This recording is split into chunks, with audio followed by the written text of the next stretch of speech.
Technical civil job series के इस video में आप सभी का स्वागत है। आशा करता हूं कि आप और आपके परिवार वाले सेफ और स्वस्थ होंगे।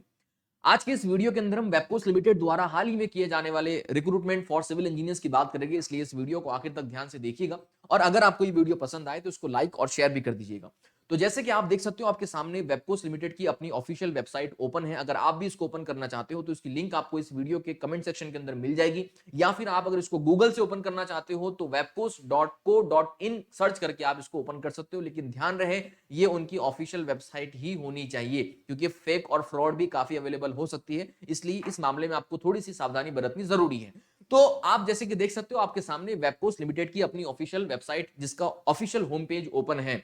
अब इसके अंदर जो रिक्रूटमेंट निकाले गए उसकी जानकारी लेने से पहले थोड़ी सी वेबकोस्ट लिमिटेड के बारे में जानकारी ले लीजिए कि ये एक सेंट्रल पब्लिक सेक्टर एंटरप्राइज है जो कि होलली गवर्नमेंट ऑफ इंडिया के द्वारा ओन की जाती है और इसका जो एडमिनिस्ट्रेटिव कंट्रोल है वो मिनिस्ट्री ऑफ जल शक्ति कंट्रोल करता है, जो कि अगेन गवर्नमेंट ऑफ इंडिया के अधीन आता है। और इसके अगर कामकाज की बात कीजिए तो ये company basically engineering consultancy services, construction in field of water, power and infrastructure sectors for business and communities in India and overseas के अंदर ये कामकाज करते हैं। तो बेसिकली ये एक बहुत शॉर्ट कंपनी का इंट्रोडक्शन था।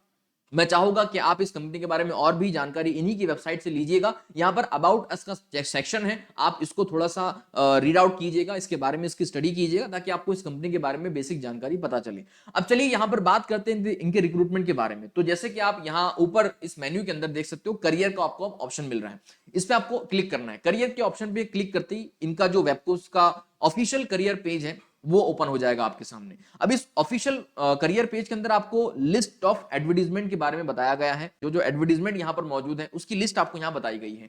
तो यहां ध्यान से देखिएगा, जो पहली एडवर्टीजमेंट है recruitment of structure engineer, environmental engineer, technical assistant civil engineer and technical assistant electrical engineer on contract consolidated basis, ये पहली एक नोटिफिकेशन है जो हमारे काम की है। इसी के बाद यहां पर एक दूसरी नोटिफिकेशन है जो अगेन हमारे काम की, और वो है यहां पर थर्ड नंबर की, walk in interview for the post of contract engineer civil, electrical और मैकेनिकल।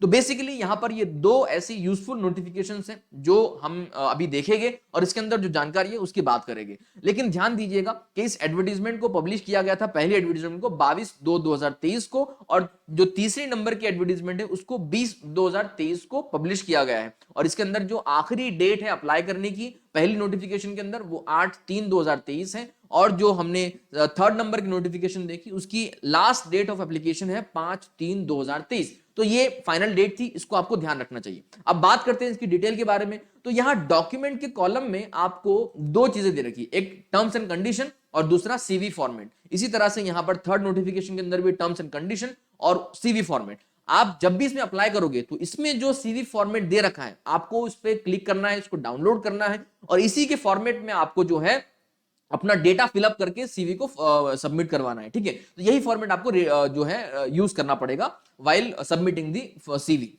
उसके बाद यहां पर आप टर्म्स एंड कंडीशन है, तो बेसिकली अगर आपको इसके बारे में जानकारी पढ़नी है तो टर्म्स एंड कंडीशन पे क्लिक करना होगा। लेकिन ध्यान दीजिएगा आपको इसका जो एडवर्टाइजमेंट नंबर है वो ध्यान रहना चाहिए। ठीक है, तो चलिए जैसे ही मैंने इस पे क्लिक किया टर्म्स एंड कंडीशन के ऊपर, तो वैसे ही आपके सामने इस तरह की एक पीडीएफ फाइल ओपन हो जाएगी। इस फाइल के अंदर आपको सारी जानकारी दे रखी है कि भाई डेजिग्नेशन कौन कौन सा है, मैक्सिमम एज क्या है, नंबर ऑफ पोस्ट कितनी है, क्वालिफिकेशन कितना होना चाहिए, एक्सपीरियंस कितना होना चाहिए, सैलरी कितनी होगी, ये सारी डिटेल्स यहां पर आपको बता रखी है। लेकिन पहले ही आपको शुरू में बता दिया गया है इस कंपनी के बारे में थोड़ी बहुत जानकारी, और उसी के साथ यहां बोल्ड अक्षरों में लिखा हुआ है कि the post are purely on the temporary on contract for fix terms basis for its project requirement only, यानी जब तक की प्रोजेक्ट की रिक्वायरमेंट होगी कॉन्ट्रैक्ट बेसिस पर तब तक ही आपको इसके अंदर रखा जाएगा। जैसे ही प्रोजेक्ट कंप्लीट हो जाएगा या प्रोजेक्ट की रिक्वायरमेंट कंप्लीट हो जाएगी वैसे ही आपको डिसमिस कर दिया जाएगा। ठीक है, तो ये आपको ध्यान रखना जरूरी है। ओके, और यहां पर आपको बता दिया गया है कि ये work related to project office Gandhinagar है, ये गांधीनगर के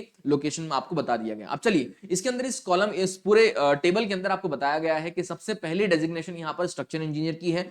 मैक्सिमम एज आपकी 40 साल बता दी गई है, नंबर ऑफ पोस्ट 1 है, क्वालिफिकेशन यहां पर ME M Tech structure engineering from a recognised university बताया गया है।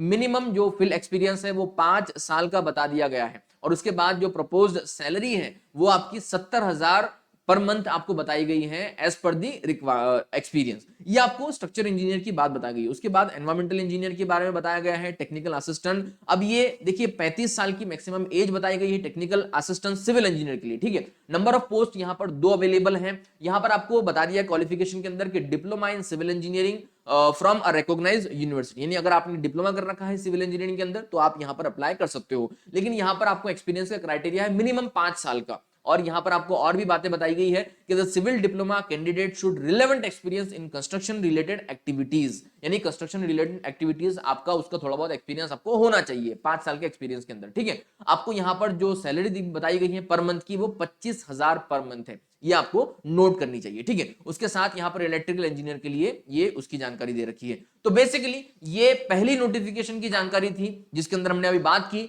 कि कौन कौन से पोस्ट अवेलेबल है, कितने नंबर ऑफ पोस्ट अवेलेबल हैं, उनका क्वालिफिकेशन रिक्वायरमेंट क्या है और उसकी सैलरी वगैरह क्या है, ठीक है। अब उसके नीचे आपको इसी फाइल के अंदर कुछ और भी जानकारियां दे रखी है जो आपके लिए पढ़ना जरूरी है कि इसके अंदर अगर आप ऑलरेडी किसी गवर्नमेंट डिपार्टमेंट में काम कर रहे हो तो उसकी तरफ से आपको जो एनओसी होता है वो लाना जरूरी होगा। ये जो पोस्ट है टेम्पररी बेस पर है। इसके बाद रिलेवेंट एक्सपीरियंस आपके पास जरूरी है। Age relaxation SC ST OBC जो भी है आप जिस कैटेगरी से आते हो उसके लिए गवर्नमेंट के रूल के हिसाब से आपको दिया जाएगा। Preference will be given to SC ST OBC, यानी जो आप अगर एक रिजर्व कैटेगरी से तो उनको भी यहां पर हो सकता है रेफरेंस दिया जाए अगर वो सुटेबल पाए जाते हैं, तो ये कंडीशन यहां पर रखी गई है, ठीक है। और यहां पर आपको बोल्ड अक्षर में लिखा गया है the candidate appointed are liable to posted anywhere in India और abroad as per the requirement of the company, ठीक है। उसके बाद CV should be in the prescribe format, जैसे मैं आपको शुरुआत में बताया कि जो भी आप यहां पर अपना CV सबमिट करवाओगे वो उनके फॉर्मेट यानी जो दिया गया फॉर्मेट है उसी के अकॉर्डिंग होना चाहिए। आपका अपना CV का फॉर्मेट यहां पर साफ साफ बता दिया गया, रिजेक्ट कर दिया जाएगा, ठीक है। उसके साथ आपको यहां पर along with photocopies of document supported for date of birth, qualification, experience and proof of category वगैरह आपको प्रोवाइड करने पड़ेंगे, ठीक है। उसके बाद आपको यहां पर बताया कि company will not be responsible for any postal delay, यानी अगर आपने अपने रेज्यूमे को CV को पोस्ट किया है उसमें कुछ डेट से पहले वो डिले हो गया है तो उसमें कंपनी रिस्पांसिबल नहीं है, आपको रिजेक्ट कर दिया जाएगा डायरेक्टली, ठीक है। इसके बाद interested candidate fulfilling the eligibility criteria condition may send their CVs in the prescribed performa in envelope superscribing the name of the post apply for within the 15 days from the date of advertisement, यानी जो advertisement की date है उससे 15 दिन पहले आपको अपना post भेज देना पड़ेगा, यानी ऑन और बिफोर 8/3/2023। तो 8/3/2023 से पहले आपको, अगर आप इसमें एलिजिबल हो, आपको लगता है इंटरेस्टेड हो आप, तो आपको अपना जो CV और उसके साथ जो सपोर्टिंग डॉक्यूमेंट है वो आपको 8/3/2023 से पहले पहले पोस्ट कर देने होंगे, ठीक है। और पोस्टल एड्रेस आपको यहां पर ये बता दिया गया, आपको इस एड्रेस पर उसको पोस्ट करना होगा। तो ये जानकारी दे रखी थी पहली नोटिफिकेशन के रिलेटेड, उम्मीद है आपको समझ में आई होगी। अब दूसरी जो नोटिफिकेशन है यहां पर हमने देखी थी वॉक इन इंटरव्यू की, है ना। पहले हमने देख लिया ये पहली वाली नोटिफिकेशन, अब बात करते हैं दूसरी नोटिफिकेशन। तो चलिए वॉक इन इंटरव्यू वाली जो नोटिफिकेशन है, जैसे आप इसके टर्म्स एंड कंडीशन पे क्लिक करोगे वैसे ही यहां पर आपके सामने एक PDF फाइल ओपन हो जाएगी। अब इस PDF फाइल के अंदर आपको बताया गया वॉक इन इंटरव्यू के बारे में, यानी आपको यहां पर फेस टू फेस जाना पड़ेगा इंटरव्यू के अंदर। आपको यहां पर शुरुआत में डेट भी बता दी गई है 3rd, 4th एंड 5th मार्च 2023, और टाइम भी दे दिया गया है सुबह 10 बजे से शाम 4 बजे तक का इंटरव्यू टाइम रहेगा आपका, ठीक है। एड्रेस भी आपको बता दिया गया है, वेन्यू क्या रहेगा, तो शीशम tree hotel, plot number 3637 ISBT commercial scheme near Chetak bridge, Bhopal MP। ये आपको उसका वेन्यू यानी एड्रेस बता दिया गया। आप इस एड्रेस पे आपको 3, 4 और 5 मार्च के दिन सुबह 10 बजे से शाम 4 बजे के बीच इंटरव्यू के लिए जाना होगा। लेकिन किस चीज का इंटरव्यू के लिए, आप जरा इस पे ध्यान दीजिएगा। तो देखिए यहां पर आपको साफ साफ बता दिया गया है कि डेजिग्नेशन के अंदर सबसे पहले तो यहां पर सिविल की अगर बात करें तो ये पोस्ट कोड है, और यहां पर नंबर ऑफ पोस्ट ये 370 है। अब ये केवल सिविल की नहीं है, बल्कि ये सिविल, इलेक्ट्रिकल और मैकेनिकल तीनों डिसिप्लिन को मिलाकर जो पोस्ट है वो 370 है कॉन्ट्रैक्ट इंजीनियर के लिए, ठीक है। तो 370 यहां पर पोस्ट है, और यहां पर क्वालिफिकेशन की रिक्वायरमेंट क्या है, ये डिग्री इन सिविल इंजीनियरिंग आपके पास होना चाहिए, या फिर अगर आपने यहां पर डिप्लोमा कर रखा है तो यहां पर आपको बताया गया कि diploma in civil engineering is also acceptable, ठीक है। तो डिग्री और डिप्लोमा दोनों ही तरह के कैंडिडेट यहां पर एक्सेप्टेबल होंगे। फील्ड एक्सपीरियंस की बात करें तो अगर आपने BE BTech की डिग्री कर रखी है 4 साल की, तो फिर आपके पास मिनिमम 1 साल का एक्सपीरियंस होना चाहिए। और अगर आपने डिप्लोमा कर रखा है तो फिर आपके पास मिनिमम 3 साल का एक्सपीरियंस होना चाहिए इन formulation implementation of water supply project. यानी डिग्री वालों के लिए 1 साल का एक्सपीरियंस और डिप्लोमा वालों के लिए 3 साल का एक्सपीरियंस। ठीक है, अब उसके बाद आपको प्रपोज जो सैलरी बात कर रखी है यहां पर वो है 20,000 to 25,000 per month as per the experience, ये आपको यहां पर बताया गया है। अब मैक्सिमम जो एज है वो 1/11/2022 के दिन 30 साल से ज्यादा आपकी एज नहीं होनी चाहिए। ये आपको साफ साफ यहां पर बता दिया गया है कि जो मैक्सिमम एज होनी चाहिए आपकी वो 1/11/2022 के दिन 30 साल से ज्यादा नहीं होनी चाहिए। ये आपको मार्क करना जरूरी है। उसके बाद यहां पर दूसरे नंबर की जो पोस्ट है, पोस्ट कोड 002 है, उसमें अगेन यहां पर कॉन्ट्रैक्ट इंजीनियर की ही बात कर रखी है जिसमें सिविल भी है। और यहां पर नंबर ऑफ पोस्ट 30 अवेलेबल है, 30 वैकेंट है जहां पर रिक्रूटमेंट किए जाएंगे इंटरव्यू के द्वारा। और यहां पर आपको बताया गया है क्वालिफिकेशन के अंदर डिग्री इन सिविल इंजीनियरिंग आपके पास होनी चाहिए तो भी आप कर सकते हो, या फिर डिप्लोमा इन सिविल इंजीनियरिंग है तो भी आप यहां पर अप्लाई कर सकते हो। एलिजिबल दोनों तरह के कैंडिडेट यहां पर माने जाएंगे। उसके बाद अगर आपने बीटेक सिविल इंजीनियरिंग की डिग्री कर रखी है तो मिनिमम 5 साल का एक्सपीरियंस इसमें आपको लगेगा। लेकिन अगर आपने डिप्लोमा सिविल इंजीनियरिंग कर रखा है तो मिनिमम 8 साल का एक्सपीरियंस आपको इसके अंदर लगेगा, जो कि आपका एक्सपीरियंस वाटर सप्लाई प्रोजेक्ट के अंदर होना चाहिए। तो ये आपको जो पोस्ट कोड 002 था उसके लिए जानकारी दे रखी है। इसमें जो आपको सैलरी दी जाएगी वो 30,000 से 35,000 पर मंथ दी जाएगी एज पर द एक्सपीरियंस। और यहां पर मैक्सिमम जो एज क्राइटेरिया है, जो एज लिमिट है, 1/11/2022 के दिन 35 साल से ज्यादा नहीं होनी चाहिए एज। तो ये दोनों ही तरह की पोस्ट के लिए जो डिटेल दे रखी थी, जो जानकारी दे रखी थी, वो उम्मीद है आपको क्लियर हो चुकी होगी। अब इसके बाद आपको कुछ बेसिक जानकारियां और भी दे रखी जो कि आपके लिए जानना जरूरी है कि अगर आप किसी गवर्नमेंट डिपार्टमेंट से या पीएसयू में काम कर रहे हो तो वहां से आपको एनओसी लानी जरूरी होगी। उसके बाद जो पोस्ट है वो प्योरली ऑन टेम्पररी बेसिस है फॉर इट्स प्रोजेक्ट रिक्वायरमेंट। ये कोई परमानेंट आपकी जॉब नहीं होगी, प्रोजेक्ट रिक्वायरमेंट के मुताबिक ये पोस्ट को निकाला गया है। प्रोजेक्ट कंप्लीट हो गया, उसके रिक्वायरमेंट कंप्लीट होगी तो आपको भी यहां से डिसमिस करवा दिया जा सकता है। ठीक है, उसके बाद नंबर ऑफ पोस्ट आपको कहा गया है कि ये वेरी हो सकती है। उसके बाद आपको यहां आगे एक और पॉइंट बताया गया कि persons interested having relevant experience given in the table above can only appear in walk in interview। यानी ऐसा नहीं कि आपको इसका एक्सपीरियंस ना हो फिर भी आप जा रहे हो। अगर आपको वाटर सप्लाई प्रोजेक्ट के अंदर एक्सपीरियंस है जो कि प्रिस्क्राइब कर रखा है ऊपर, और जितने इयर्स का है बताया गया उतने इयर्स का है, तो ही आप इसमें अप्लाई करने जा सकते हो। अदरवाइज आप यहां पर वॉक इन इंटरव्यू के लिए नहीं जा सकते। Relevant experience will give you due weightage. यानी अगर आपके पास रिलेवेंट एक्सपीरियंस है तो आपको उसमें एक बेनिफिट या उसका एडिशनल वेटेज उसके अंदर आपको मिलेगा।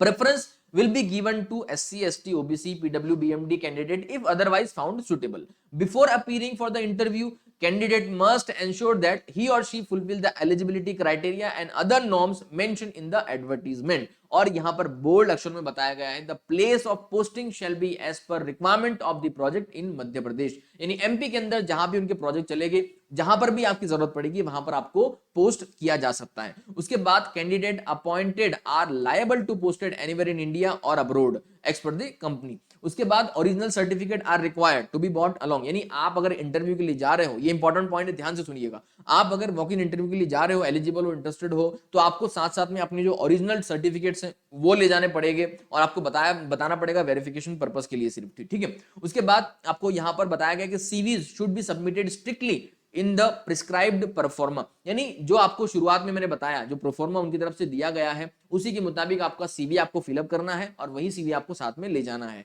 उसके साथ साथ जो फोटोकॉपीज डॉक्यूमेंट जो आपके होते हैं, डेट ऑफ बर्थ के, क्वालिफिकेशन के, एक्सपीरियंस के, प्रूफ ऑफ कैटेगरी के, प्रूफ ऑफ सैलरी के, है ना, एनओसी वगैरह जो भी आपको जरूरत पड़ती है वो सारी चीजें आपको साथ में ले जानी पड़ेगी इंटरव्यू के अंदर। ओके, उसके बाद आपको यहां पर नो टीए, ट्रैवल अलाउंस वगैरह, आपको कुछ भी डीआरएस अलाउंस वगैरह कुछ भी आपको दिया नहीं जाएगा। ठीक है, उसके बाद interested candidate fulfilling the eligibility condition में विजिट वॉक इन इंटरव्यू। यानी वॉक इन इंटरव्यू के लिए विजिट कर सकते हैं। आपको मैंने शुरुआत में बता दिया गया है कि 3, 4 और 5 मार्च 2023, और आपको ये वेन्यू यानी एड्रेस बता दिया गया है, इस एड्रेस पर आप जा सकते हो। अगर इसके रिलेटेड आपको कुछ और कंफ्यूजन है तो आप इनकी वेबसाइट को जा सकते हो, ओपन कर सकते हो, या फिर इनका एक यहाँ पर ये हेल्पलाइन नंबर दे रखा है, आप इनको इस पर भी संपर्क कर सकते हो ताकि आपको यहाँ से डाउट आपके सॉल्व हो जाए और आपको इसकी जानकारी प्राप्त हो जाए। ठीक है, तो ये था वेबकोस लिमिटेड के द्वारा दो तरह की डिफरेंट डिफरेंट रिक्रूटमेंट की नोटिफिकेशन। उम्मीद है दोनों ही नोटिफिकेशन की जानकारी आपको समझ में आ गई होगी। और अगर आपको ये वीडियो अच्छा लगा हो, पसंद आया हो, जानकारी आपको पसंद आई हो, समझ आई हो, तो इस वीडियो को एक लाइक जरूर कीजिएगा। और आपको लगता है कि इस वीडियो को देखकर बाकी लोगों को भी फायदा हो सकता है तो आप उन तक भी इसको जरूर शेयर कीजिएगा। इसी तरह के और किसी वीडियो में आपसे एक बार फिर से मुलाकात होगी। तब तक के आप अपना और अपनों का ख्याल रखिएगा और देखते रहिएगा टेक्निकल सिविल। धन्यवाद।